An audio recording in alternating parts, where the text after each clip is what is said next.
Are you a service-based business owner looking to increase profits to fund your lifestyle? Well, this podcast is for you. We bring you inspirational guests sharing actionable tips to solve many of the struggles you face each and every day. And now, over to your host, Paul Higgins.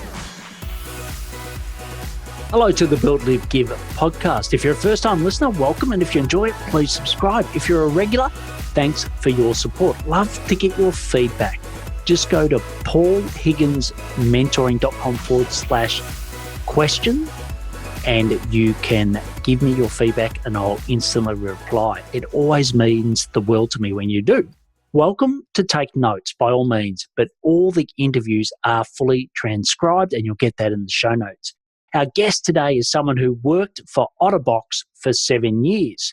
They were part of the original team, which now went from 15 to over 500 employees, and they've definitely ridden the wave of smart devices. In 2012, she decided to explore her own entrepreneurial bug and also start a family, and continues to produce marketing and PR for mid to large companies right up until today.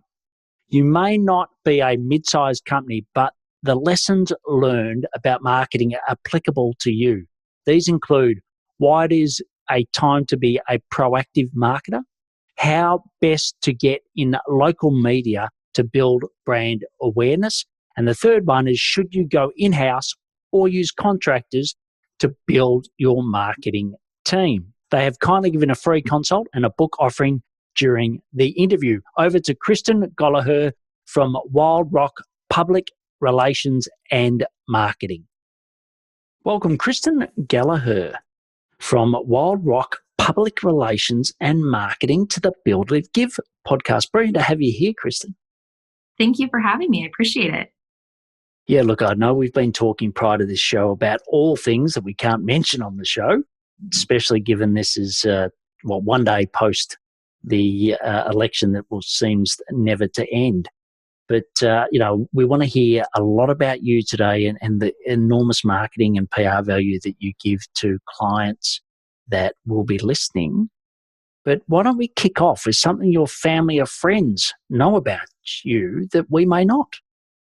Yeah, I love this question, and I think it's a great one to start with. So most people don't know that I am a country girl at heart. So I actually used to spend summers on my family's farm. I knew the importance of hard work, and I even raised dairy calves a couple summers. Brilliant. And where was that? So it was in the middle of nowhere, New Mexico, in a tiny little town called Monument, and learned how to bareback horse ride and raise goats and chickens and everything else. But moved to the city and became a suburban soccer mom, business owner, so to speak. But yeah, I love the country and I love animals. It's funny, we were having such a great conversation, we nearly forgot to press record at the start. And I find that because that's my upbringing. So I'm a country boy at heart. And we moved at 5 away, but I'd spend all of my holidays up until I was 18 on the farm. So very similar. And my dad's parents had dairy and my mum's parents had grain. So I got to sort of experience a bit of both worlds. So, there you go. And, the old saying, you can never take them to the country out of the boy or the girl. And I think that's very true. It sounds like for both of us. And, it is. And look, there's so many life lessons. I hope you didn't nearly lose your life as often as I did. But, guns, cars. Yes, it was. It's amazing we survived. Grandma's not on here. Yeah, correct. She has some stories, I'm sure. So we could dial her in if you want. Yeah. It might ruin my credibility a bit, but yeah, I'm sure there are many of those near-death experiences. But hey, we're both here to live to tell the tale. Spot on. It's made all the rest a lot easier. And, I know you worked for quite an amazing company, Otterbox, which you'll tell us a little bit more about what they do, but I think most of our listeners have already heard about it. But, you worked there for about 7 years. What was that like? And then what, brought you to running your own business? Yeah, so I was at Otterbox on the ground floor, and I actually had worked at a PR agency in college, and Otterbox was one of our clients. And so, I got stopped in a coffee shop one morning by the CEO and president at the time. And they were like, "Hey, what are your plans after college graduation?" And of course, I was nonchalant. I'm like, "I don't know. I hope to get a job." Like, "Well, we want to talk to you about that." I'm like, "Oh man, I'm on a live interview. Like, I better get serious." So we sat down over a cup of coffee and I was hired on the spot and worked my way up through the company. I started when there was 15 people, and when I spun out, there was around 500 with global offices, and I was sitting on the executive floor. So, a lot of people are like, "Oh man, how could you leave such a great company?" But I had the entrepreneurial bug and I wanted to do something different, and I wanted to grow my own business and also have a family. So I remember telling Kurt Richardson, the CEO, that I was leaving, and he just got this big grin and he's like, "Yep, I knew you'd do this." And I'm like, "Really?" Because I've been dragging my feet. I wasn't sure if I should do this or not. But, I was also surprised too when I told people, and I didn't get a lot of, "Wow, that's really exciting," or "That's great." People are like, "Oh yeah, okay." So I think I was a little bit in the dark of my own entrepreneurial spirit, but everybody else kind of saw it and knew it. So that was in 2012 and I haven't looked back. And we're going to dig a lot more into that in a moment. But for those few listeners that don't know what Otterbox sell, what do they do? Yeah. So when I first started, it was boxes and cases, and this will take you back. Do you remember iPods? Yes. Those little music devices from Apple. So those were the first electronic devices that we protected. And then we evolved into iPhones and Androids and other smartphone devices. We even at one point had laptop cases. So they're really in technology protection now. But when I first started, it was all kinds of boxes and cases, basically any way to waterproof your devices. And was it just a lucky wave that they rode, or did they strategically know that, personal devices was going to be the way of the future and they'd ride that wave? Oh, I think like any entrepreneur, right? There's a little bit of luck involved, but, right place, right time, right market. And it was, there was a lot of strategy involved and planning and, making sure that we were entering a market that was sustainable, and technology in general, people, especially early adopters, wanted a way to protect them because they were really expensive at the time. So, it was strategic and also a bit of luck too. Yeah, well, it's crazy. Like, the new iPhone 12's coming out. I'm going to buy it, then give my children the current phone as you normally do. And, I think it's 4 times what I paid for my first car. Oh my gosh. They're very expensive. And like you say, a lot of people don't protect it at all, which, you protect your car as much as you can. Why not something that's, in some cases worth as much? But look, you said you always had the bug, then you left in 2012. What were some of the biggest mindset changes you had to make from working in an entrepreneurial-based company, but it was still a company with lots of people, to working on your own? Yeah, I love that question too, Paul. I feel like my first day at WildRock, I was totally a deer in the headlights, right? Like, what on earth did I do? I had one box. I moved across the street from Otterbox headquarters, this beautiful headquarters that we had just built with like a twirly slide and a latte machine.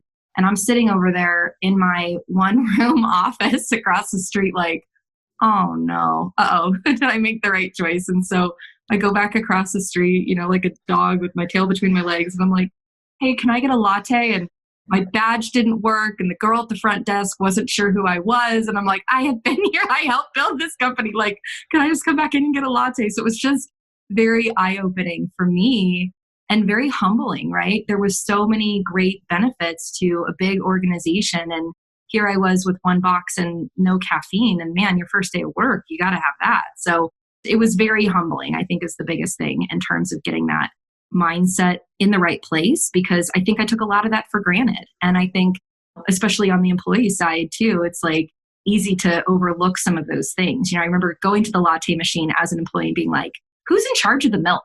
Like, this is out of milk, right? And then, as the employer, you're like, "Who's drinking all the milk?" Like, guys, we got to ration the milk, 1 latte per person per day. So, it's perspective, right? Yeah. Look, I must admit, I spent all of my career saying that I didn't work for Coca-Cola. because everyone either knew somebody, wanted a job, wanted samples, whatever. Yep. And I remember that first time I walked into a networking event and I said my company name, and it was the same as you. I was just a bear in the headlights. I'm like, oh my God, what do I even do? How do I articulate what I do? So, been there, and a lot of you listening have been there as well. As far as your biggest supporters, who helped you the most along the way in the last 8 years? Well, my husband, first and foremost. I mean, he's been my biggest advocate and cheerleader along the way at times that he shouldn't have been, as well as my family, letting me know that this is the right choice, this is the right path, and to stick with it. And they believe in me. I mean, things like that are awesome. And then obviously having great coaches, no pun intended there, but who challenge you and also inspire and encourage you. And that firsthand is that having somebody that can really be in your corner, but who's also been there, right? Who's built a $1 million business, or who's had employees, or, who's had overhead during difficult times, like a pandemic, hypothetically, trying to have people who can relate to you, but also have been in the trenches with you. Yeah, I think, and, for me, my learnings always is try to get people that have got experience where you're going, but not experience that you can't relate. So I think that's been the really powerful moment when I've always looked for a mentor or a coach. So the next section is the build section. So, when someone asks you, hey, Kristin, what do you do and who do you do it for? How do you best answer that? So we usually say marketing can be hard, but WildRock makes it wildly easy. And for whatever reason, people just get that and they're like, oh, yeah, I want that easy button. I don't want this to be so difficult. It's like a foreign language. I don't want to have to learn it. I don't want to have to do it day in and day out. I know it's important, but I really want the experts to run my marketing. And, what do you know about making marketing easy that a lot of other people miss?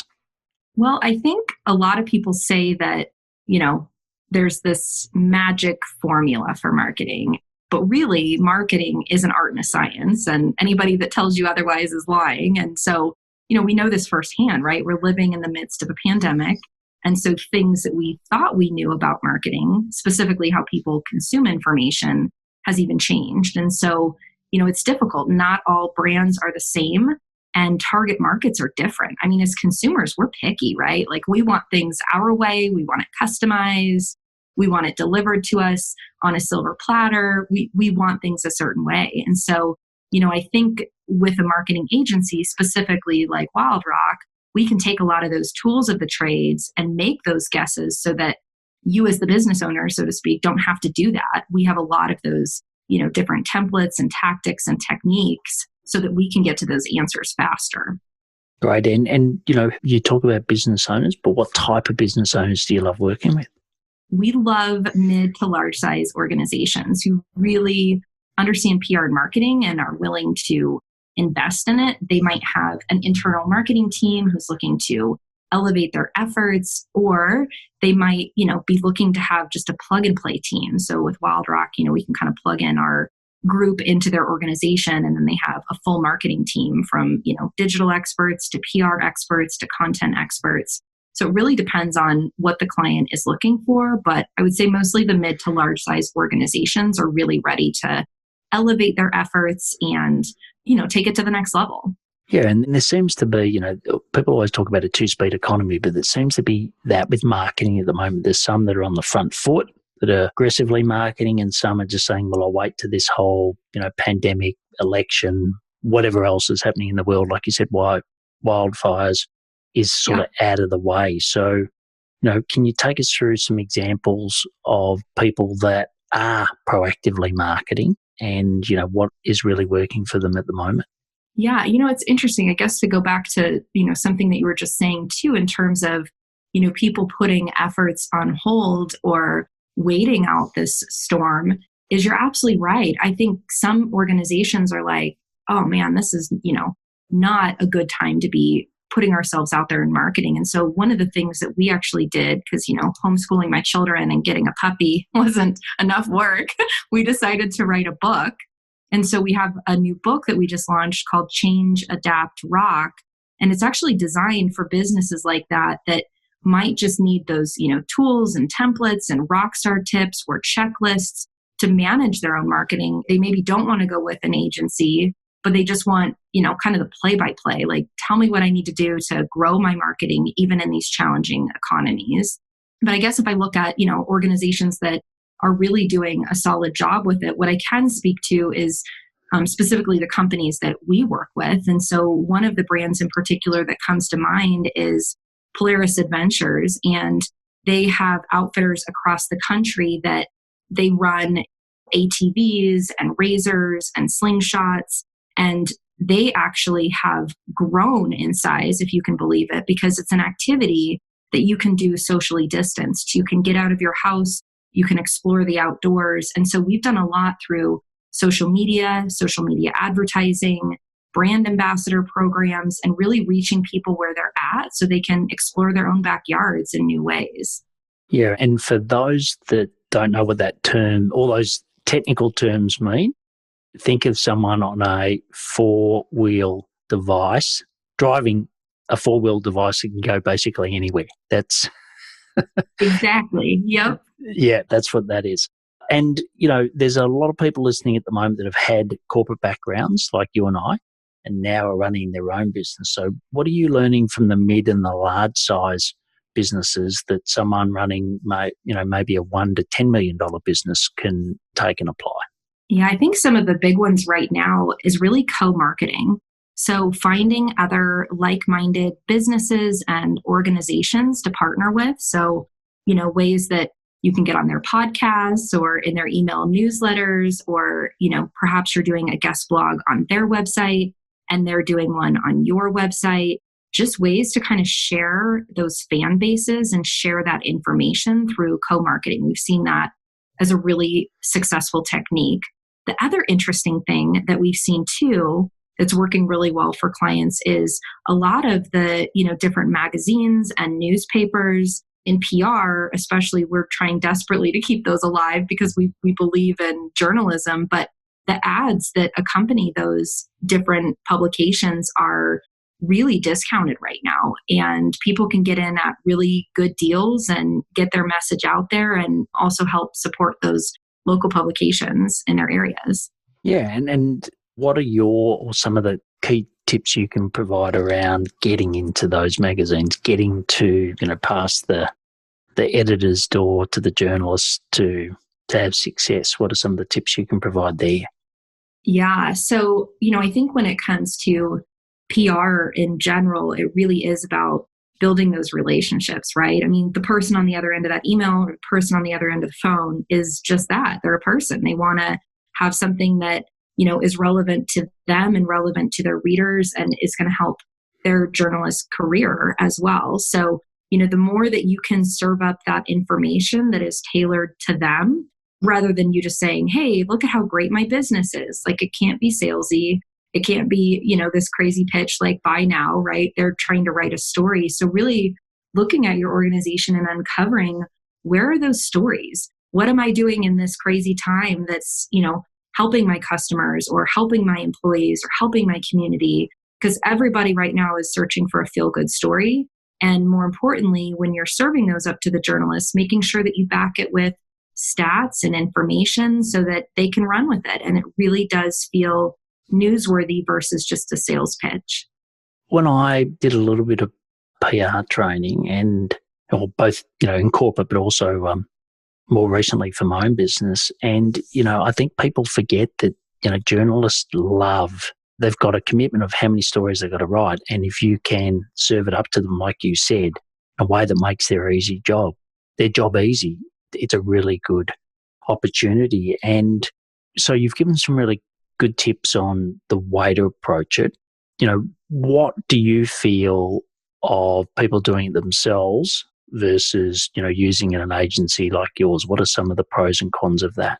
Well, I think anytime, especially businesses early on, or perhaps they have hit a bit of a lull with their organization and they don't maybe have the money to invest in an agency, then keep going. I mean, don't stop. It's good to make sure that you're getting your message out to your customers and that you're consistent with your communication.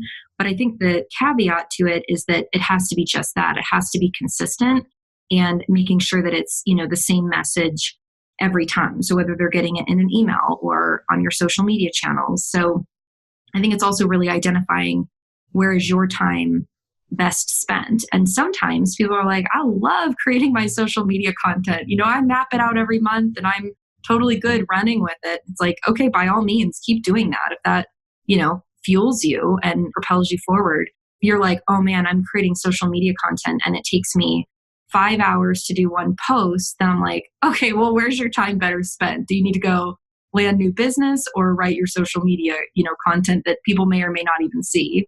So I think it's also evaluating where are those areas of strength and what do you enjoy doing? And then where are those areas that you really don't have the expertise in and you do need to outsource to more of an expert.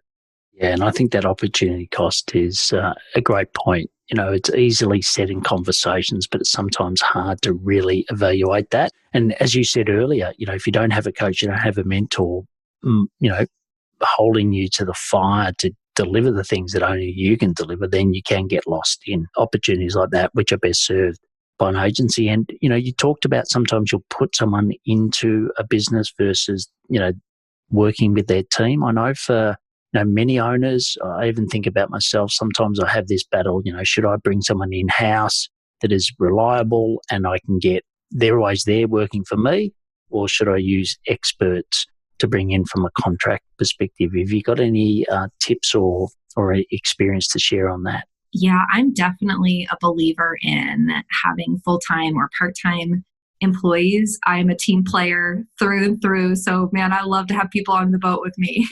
That's how I roll. So I think it just depends on, the people and the personality. I think, for me, when I was building WildRock from the ground up, I started with employees pretty much right away because I wanted to build that team and that culture and that collaboration. I love to be able to pop over to people's desks. Now that's changed a little bit these days, but now you can Zoom call them and Slack them and whatever else, or jump on a quick call. But I like having that team around me. We do flex a little bit based on areas of expertise. So like one of which is, video. We're like, okay, well, we don't do video. So we're going to find really great videographer partners. But, I think there is more pressure and stress on an entrepreneur and business owner when you have payroll, but they're your employees and they're dedicated. And as long as you're creating an awesome culture, they'll stay. So, that's my viewpoint on it. I think especially when the pandemic hit, it's always a little bit more stressful. Like, oh man, I'm in charge of these people and their healthcare. But when we had that, mutual trust and, everybody's going to be a rock star and stay on board and help to support the company and make sure you stay afloat. I mean, that's a great feeling. Yeah. And, marketing generalist versus specialist, that's the other thing that I find a lot of people I work with, mentor with, they're like, well, do I get someone that does everything, or do I get an SEO specialist? Do I get a Facebook specialist, or do I get a generalist? What are some of the experiences you've had with that, especially with, the smaller mid-sized businesses? Yeah, I think if you're hiring, your first marketing person straight out of the chute, I think you want more of a generalist. You want somebody who can do a little bit of everything and dabble in those different areas and be successful with it. So, as you're hiring for those, you obviously want to see results and past work and things like that. It's sometimes hard to find, somebody who can do the technical and the design components. Sometimes those are two very different people. But I think if you're looking at marketing in general, finding more of that generalist type role to fill internally first before, filling full specialist roles. That way that person can also kind of figure out what you need to either outsource or what other roles you need to help hire internally. Yeah, and the last question in this section is hiring tips, right? I'm sure in your 8 years, you've hired lots of marketing people and have got experience from that. What are a couple of key things that you always look for in a candidate that, once again, some people may miss? Yeah, I think for me personally, I'm always looking for a team player. So like I said, I like everybody to be on the boat together. And, oftentimes when you're doing those interviews, you want to know how they play well with others, right? You want to make sure they're going to be a team player and they're going to work well with you. And it's not just their show. They want to link arms and make it happen. So for me, I always look for, what are those team player type questions? Tell me about your last time on a high performing team. And sometimes you'll get really funny answers like, well, when I was doing this project, and you're like, okay, you're not, you're not a team player. You're talking about yourself. You're not talking about, your teammates and their contributions and some of those kinds of things. So for me, that's always something that I look for. And not only as a good team player internally, right? I want them to get along with the other rock stars, but I also want them to get along with our clients. And so you're creating relationships, and we're in a relationships business. And so for me, hiring others who are team first and, kind of going after that book by Simon Sinek, The Leaders Eat Last, is putting others before yourself and creating that, safe environment that motivates others, whether it's with a client or other teammates. Yeah, great. And, I take from that answer that your personality, then technical, is that the order that you look, or do you, want an equal balance? How do you sort of assess that? Oh, totally. And, you said I had to keep it G-rated. So here we go. But they have to be somebody I could have a beer with. So if it's somebody that, you could sit down, have fun with, and have a great conversation, then that you can continue that interview process. Okay, brilliant. Well, look, you can definitely find out more about Kristin at wildrockpr.com, and we'll have some great things that she's going to share with you, some consulting and also an opportunity around her book at the end. But what we'll do now is, just before we go into the live section, I'd like to talk about our assessment to help you work out if you're going to have a high 7 or a low 7 service-based business in 2021. You can just go to paulhiggins.com/assessment, answer the 15 questions in 3 minutes, and it's then going to give you the opportunity to either continue what you're doing, which is fantastic, and get the opportunity like Kristin to come on the show, or it will give you, based on the scores that you have, some specific actions that will help you straight away, and then you can book a strategy call with me as well. So just go to paulhigginsmentoring.com/assessment today. So the next section is the live section. So what habits make you successful? I have 3. First is work out in the mornings, because if you don't get your workout in and you don't get it checked off the list, it just never happens. I have 2 small kids, and as I mentioned, now a puppy. So if I don't get my workouts in, it doesn't happen. 2 is set weekly intentions. So before every single week, I set at least 3 to 5 goals for the week. So sometimes as a high-performing entrepreneur, I'm like, I didn't get anything done this week, and I feel really deflated and really frustrated at the end of the week. But if I set those 3 to 5 goals, 3 to 5 intentions, then at the end of the week, I feel more accomplished and like I did a lot more than I'm giving myself credit for. So it's been a good self-esteem booster. And then my third, and I think this goes into other pieces too, is Monday.com for project management and prioritizing daily. So we just switched from Basecamp to Monday and absolutely love it. Like all roads lead to Monday is what our internal joke is, because everything is managed in there. Excellent. Well, we've got lots of clients that are using Monday.com and praise it like you have. So that makes perfect sense. And, we spoke about Cody before, and you did mention that, he's been a huge supporter of you, but now it's your opportunity to tell him. So I'm going to send this episode to him. I'm going to ask him to listen to it. So he's listening right now. What would you like to say about the support he's given you? We get all choked up, but I would just say thank you for believing in me when you shouldn't have, and for supporting me on this wild ride. Short but sweet. Love it. So the next section is the give section. I know you're a huge giver. Maybe that's part of being a country girl as well. But what charity or community are you passionate about, and why? So there's a couple, and the first is Tread Lightly. So once again, just loving the Colorado outdoors. I'm very passionate about promoting responsible recreation, obviously promoting stewardship so that those trails are just as beautiful for future generations. But my husband and I also host yearly off-roading events to get people out and help them explore. And so I'm a board member with Tread Lightly and love the organization and everything that it stands for. And so I'm very passionate about that.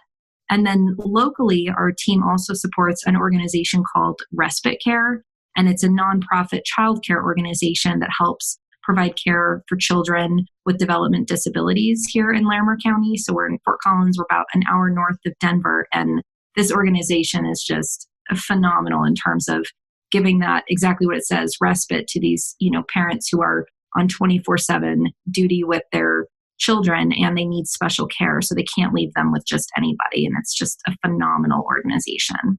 Oh, well done. Well, they're two fantastic organizations, as you said. And my book, Build, Live, Give, I give all the proceeds and a portion of my total business revenue to the Purple House. You can find out more at purplehouse.org.au.